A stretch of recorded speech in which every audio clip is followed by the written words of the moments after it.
Balance sheet के अंदर जो आइटम्स आ रहे हैं उनमें लास्ट करंट एसेट्स। तो करंट एसेट्स की 6 हेड्स होते हैं, 6 सब हेड्स बोलेंगे, वो पता नहीं क्या है इसमें। Non current asset is a major head, उसमें 5 हेड्स आते हैं, सब हेड्स ही होते हैं वो। Current asset is a major head, उसमें 6 सब हेड्स आते हैं। इसके अंदर आइटम्स आएंगे, क्या है ये हेड्स? सबसे पहला करंट इन्वेस्टमेंट, तो आपको बताया था नॉन करंट इन्वेस्टमेंट और करंट इन्वेस्टमेंट एग्जांपल सारे सेम है, बस प्रॉपर्टी नहीं आएगा यहाँ पे। तो एग्जैक्टली सारे सेम आ गए यहाँ पे, प्रॉपर्टी नहीं आया। तो कोई भी इन्वेस्टमेंट हो सकती है, इक्विटी, प्रेफरेंस, ये वो कुछ भी, but for a short period of time, which are held to be converted into cash within a short period, that is within 12 months from the date of purchase of investment. Current investments. Inventories important है, एक एक item याद होना चाहिए। Inventories stock, but stock किस किस चीज का ध्यान से देखेंगे, इट इंक्लूड्स, एग्जांपल्स पता होना चाहिए, stock of raw material, work in progress. तो ये वर्क इन प्रोग्रेस है, वो कैपिटल वर्क इन प्रोग्रेस है। तो एग्जाम में क्वेश्चन आएगा where do you show capital work in progress, तो वो प्रॉपर्टी प्लांट एंड इक्विपमेंट में आता है, नॉन करंट एसेट्स के under. Work in progress inventories में आता है, करंट एसेट्स के अंडर। इतना स्पेसिफिक क्वेश्चन आएगा। Finished goods, stock in trade, stores and spares, important item है, stores and spares and loose tools. Stores and spares and loose tools, आपके पास कुछ पड़ा है छोटे मोटे, स्टोर्स, स्पेयर्स, लूज टूल्स। आप फर्नीचर का काम करते हो, हथौड़े पड़े हुए हैं, क्या वो कोई फिक्स्ड एसेट है? लूज टूल्स, क्या कहते हैं उनको? Loose tools. Stores and spares, आप कुछ बनाते हो, छोटी मोटी चीजें, स्पेयर पार्ट्स पड़े हुए हैं, तो वो सब किस में आते हैं? आपकी इन्वेंट्री में आते हैं। सारे आइटम्स याद होने चाहिए इन्वेंट्री के, इंपॉर्टेंट है काफी। Trade receivable simple, debtors and bill receivable, सिर्फ और सिर्फ क्या? डेटर्स एंड बिल रिसीवेबल, इतना पता होना चाहिए। कुछ मेंशन नहीं है तो ट्रेड रिसीवेबल करंट एसेट माना जाता है, स्पेसिफाइड है कि 1 साल से ज्यादा लगेगा तो नॉन करंट माना जाता है। कोई डाउट? ट्रेड रिसीवेबल सिर्फ डेटर्स और बिल रिसीवेबल नाम पता होना चाहिए। जो प्रोविजन फॉर डाउटफुल डेट्स होता है उसको दिखाने के 2 तरीके होते हैं। एक तरीका होता है कि डेटर्स में से माइनस करके दिखाओ प्रोविजन फॉर डाउटफुल डेट्स, लेकिन सर हमने तो पढ़ा प्रोविजन शॉर्ट टर्म प्रोविजन तो लायबिलिटीज में आते हैं। कह रहा है दूसरा तरीका है, 2 तरीके हैं। एक की प्रोविजन फॉर डाउटफुल डेट्स अलग से प्रोविजन में दिखाओ, डेटर्स अलग से ट्रेड रिसीवेबल्स में पूरे दिखाओ। और एक तरीका होता है कि अगर 5 लाख डेटर्स हैं और 50,000 प्रोविजन है तो डेटर्स में से ही माइनस करके प्रोविजन दिखाओ। ये ट्रीटमेंट ज्यादा फॉलो होती है। तो सर लेकिन अगर एग्जाम में क्वेश्चन आएगा where will you show provision for doubtful debts, तो थियोरेटिकली आप लिखेंगे शॉर्ट टर्म प्रोविजंस और नीचे लिख देंगे alternatively it can be shown as a deduction from sundry debtors under the head trade receivables under current assets. तो वो तो परफेक्ट आंसर हो गया, बट कह रहे दोनों बातें इक्वली करेक्ट है। थियोरेटिकली क्वेश्चन आता है तो शॉर्ट टर्म प्रोविजंस पहला और डिडक्शन दूसरा option.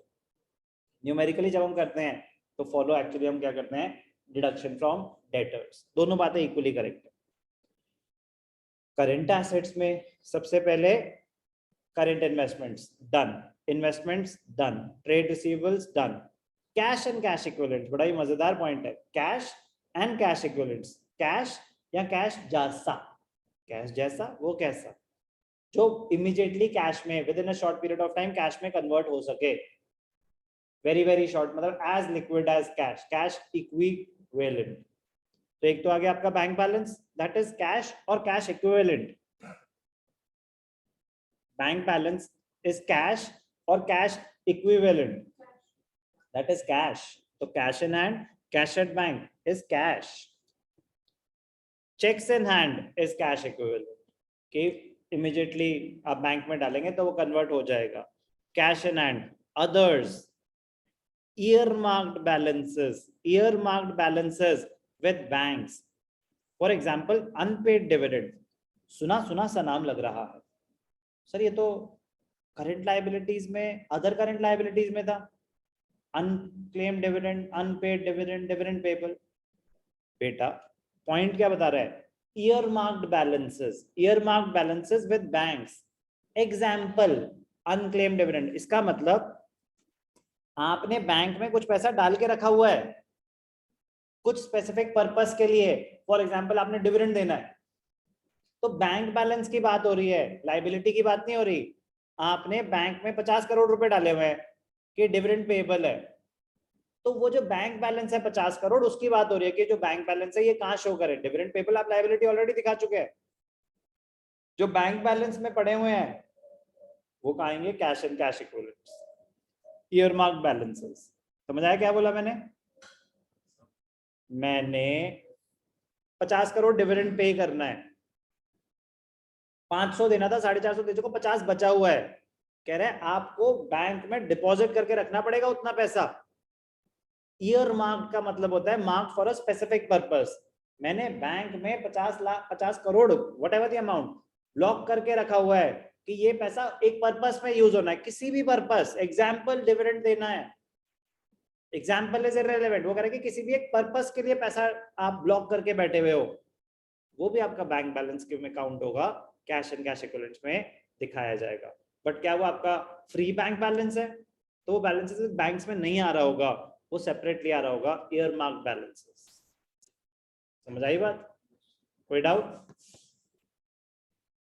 Balances with banks held as margin money, कभी कभी आपको कहीं कोई रिक्वायरमेंट होती है कि मार्जिन मनी देनी पड़ेगी, कोई सिक्योरिटी डिपॉजिट देना पड़ेगा, कुछ भी, कोई मार्जिन, आपने लोन के लिए मार्जिन देना पड़ सकता है, कुछ भी पैसा आप बैंक होल्ड करके बैठा हुआ है आपका, तो आपका बैंक बैलेंस ही है बट फ्री नहीं है, तो वो नॉर्मल बैंक बैलेंस में नहीं आ रहा होगा but cash and cash equivalents में आएगा। ये भी इंपॉर्टेंट है काफी।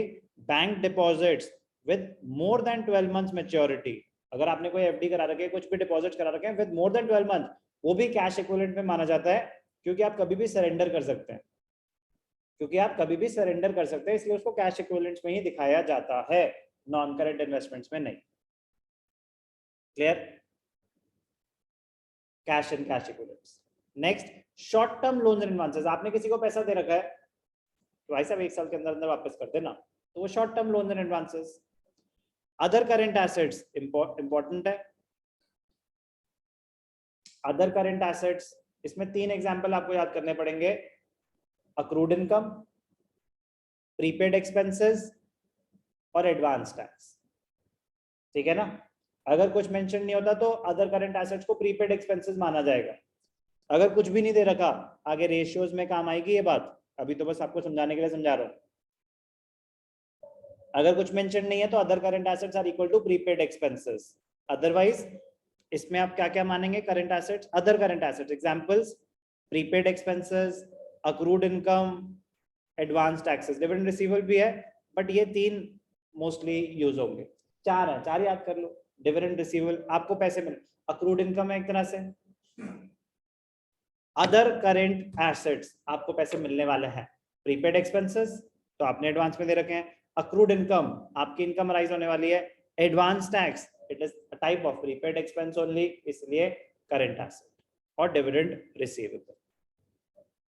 याद होने चाहिए बेटा, याद होने चाहिए, तो इसलिए एक एक करके आइटम्स डिस्कस कर रहा हूँ कि सुनेंगे तो रिटेंशन थोड़ी सी कभी विजुअलाइज करके ज्यादा हो सकती है, बट आपको तो लिख लिख के याद करने पड़ेंगे।